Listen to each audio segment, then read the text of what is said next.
రాష్ట్రంలో పలు రైల్వే అభివృద్ధి ప్రాజెక్టులకు ముఖ్యమంత్రి చంద్రబాబు, రైల్వే మంత్రి సురేష్ ప్రభు శ్రీకారం చుట్టారు.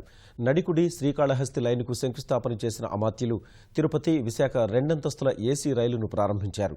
రాయదుర్గం, కళ్యాణదుర్గం మధ్య నిర్మించిన లైనును ప్రారంభించి తిరుపతి గుంతకల్లు ప్యాసింజర్ను కళ్యాణదుర్గం వరకు పొడిగించారు. గుంటూరులో హైస్పీడ్ ఉచిత వైఫై సౌకర్యం, విజయవాడ స్టేషన్లో మౌలిక సదుపాయాలను ప్రారంభించారు. సురేష్ ప్రభు ఢిల్లీ నుంచే వీడియో కాన్ఫరెన్స్ ద్వారా ఈ కార్యక్రమానికి హాజరయ్యారు.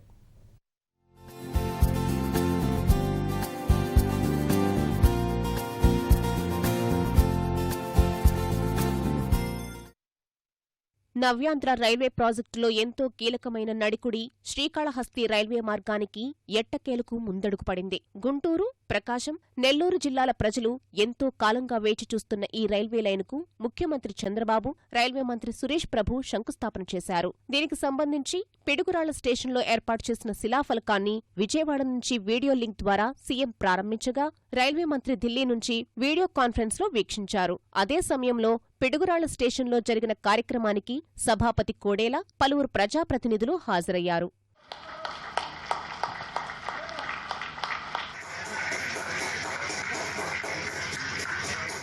తిరుపతి, విశాఖ మధ్య నూతన డబుల్ డెక్కర్ ఏసీ రైలును కూడా చంద్రబాబు, సురేష్ ప్రభు ప్రారంభించారు. విజయవాడలో జరిగిన కార్యక్రమంలో ముఖ్యమంత్రితో పాటు ప్రజాప్రతినిధులు పచ్చజెండా ఊపగా తిరుపతి నుంచి రైలు బయలుదేరింది. చిత్తూరు జిల్లా ప్రజాప్రతినిధులు తిరుపతి స్టేషన్లో కొత్త రైలుకు జెండా ఊపారు.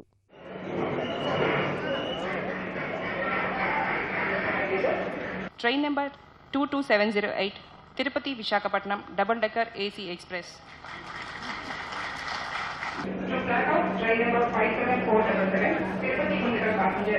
అనంతపురం జిల్లాలోని రాయదుర్గం, కళ్యాణదుర్గం మధ్య కొత్తగా నిర్మించిన రైల్వే లైనును ప్రారంభించి తిరుపతి, గుంతకల్లు ప్యాసింజర్ను కళ్యాణదుర్గం వరకు పొడిగించారు. ఈ రైలుకు రాయదుర్గం స్టేషన్లో జిల్లా ప్రజాప్రతినిధులు పచ్చజెండా ఊపి హర్షం వ్యక్తం చేశారు.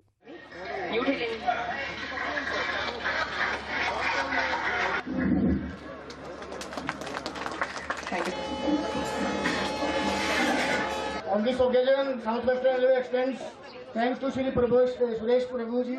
విజయవాడ రైల్వే స్టేషన్లో రూట్ రిలే ఇంటర్లాకింగ్ వ్యవస్థ, రైల్వే ఉద్యోగుల శిక్షణా కేంద్రంలో వసతి గృహం, గుంటూరు స్టేషన్లో ఉచిత వైఫై సదుపాయాలను కూడా ప్రారంభించారు. రాష్ట్రంలో రైల్వేల అభివృద్ధికి సహకరిస్తున్న సురేష్ ప్రభుకు కృతజ్ఞతలు తెలిపిన సీఎం ఏపీలోని పర్యాటక కేంద్రాలను రైల్వేతో అనుసంధానం చేసేందుకు సహకరించాలని కోరారు.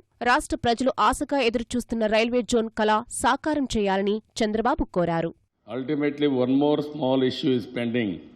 This is railway zone in Visakhapatnam. This is also very important. It is a sensitive issue also. I am confident at the earliest you may clear that also. Then we will move forward. Delhi నుంచి video conference ద్వారా మాట్లాడిన సురేష్ ప్రభు, రాష్ట్రంలో 24,000 కోట్ల రూపాయల విలువైన railway ప్రాజెక్టుల పనులు వివిధ దశల్లో జరుగుతున్నాయని అన్నారు. అన్ని రాష్ట్రాల కంటే ఆంధ్రప్రదేశ్పైనే తనకు ఎక్కువ బాధ్యత ఉందన్న ఆయన, నౌకాశ్రయాలను రైల్వేలకు అనుసంధానిస్తే ప్రగతి పుంజుకుంటుందని ఆ దిశగా చర్యలు చేపడుతున్నామని వివరించారు.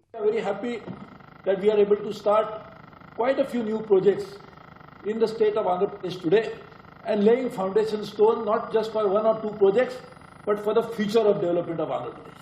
The budget allocation increase, second will be the joint venture that we will do those states, as well as the PPP projects which can be undertaken for port connectivity. We are two transport related ministers from Andhra Pradesh will work together to ensure that we will bring about a holistic development of Andhra Pradesh by development of transport sector, which is really speaking the backbone of infrastructure development. రాష్ట్రంలోని railway ప్రాజెక్టుల్ని కేంద్ర, రాష్ట్ర ప్రభుత్వాలు కలిసి నిర్వహించేలా ఒప్పంద పత్రాలపై సంతకాలు చేశారు.